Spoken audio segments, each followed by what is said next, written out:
एक गृहिणी वो रोज की तरह आज फिर ईश्वर का नाम लेकर उठी थी। किचन में आई और चूल्हे पर चाय का पानी चढ़ाया।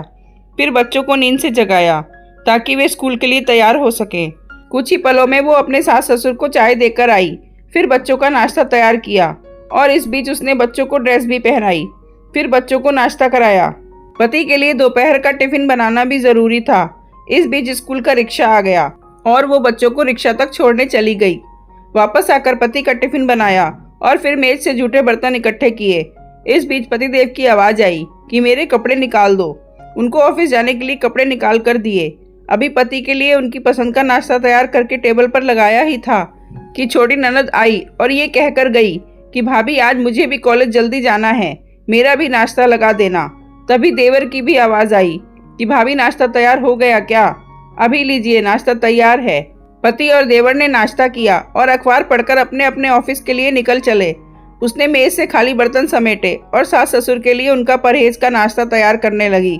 दोनों को नाश्ता कराने के बाद फिर बर्तन इकट्ठे किए और उनको भी किचन में लाकर धोने लगी। इस बीच सफाई वाली भी आ गई। उसने बर्तन का काम सफाई वाली को सौंप कर खुद बेड की चादरें वगैरह इकट्ठा करने पहुंच गई और फिर सफाई वाली के साथ मिलकर सफाई में जुट गई। अब तक 11 बज चुके थे।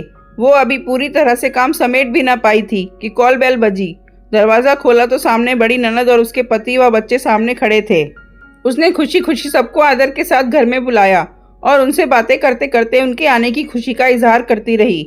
ननद की फरमाइश के मुताबिक नाश्ता तैयार करने के बाद अभी वो नंद के पास बैठी ही थी कि सास की आवाज आई कि बहू खाने का क्या प्रोग्राम है।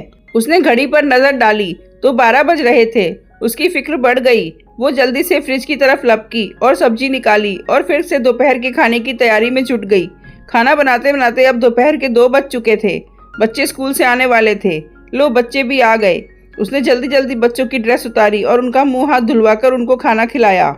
इस बीच छोटी नंद भी कॉलेज से आ गई और देवर भी आ चुके थे। उसने सभी के लिए मेज पर खाना लगाया और खुद रोटी बनाने में लग गई। खाना खाकर सब लोग फ्री हुए तो उसने मेज से फिर बर्तन जमा करने शुरू कर दिए।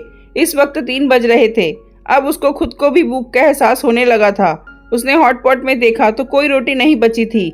उसने फिर से किचन की ओर रुख किया। तभी पतिदेव घर में दाखिल होते हुए बोले कि आज देर हो गई है, भूख बहुत लगी है, जल्दी से खाना लगा दो। उसने जल्दी जल्दी पति के लिए खाना बनाया और मेज पर खाना लगाकर पति को किचन से गर्म रोटी बनाकर ला लाकर देने लगी। अब तक 4 बज चुके थे।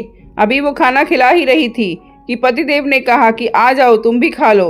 उसने हैरत से पति की तरफ देखा तो उसे ख्याल आया कि आज मैंने सुबह से कुछ खाया ही नहीं। इस ख्याल के आते ही वो पति के साथ खाना खाने बैठ गई। अभी पहला निवाला उसने मुंह में डाला ही था कि आंख से आंसू निकल आए। पतिदेव ने उसके आंसू देखे तो फौरन पूछा, तुम क्यों रो रही हो? वो खामोश रही और सोचने लगी कि इन्हें कैसे बताऊं कि ससुराल में कितनी मेहनत के बाद ये रोटी का निवाला नसीब होता है और लोग इसे मुफ्त की रोटी कहते हैं। पति के बार बार पूछने पर उसने सिर्फ इतना ही कहा कि कुछ नहीं, बस ऐसे ही आंसू आ गए।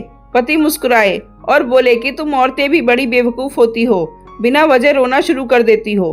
क्या आपको भी लगता है कि गृहिणी मुफ्त की रोटियां तोड़ती है? अगर नहीं तो इस वीडियो को शेयर जरूर करिएगा।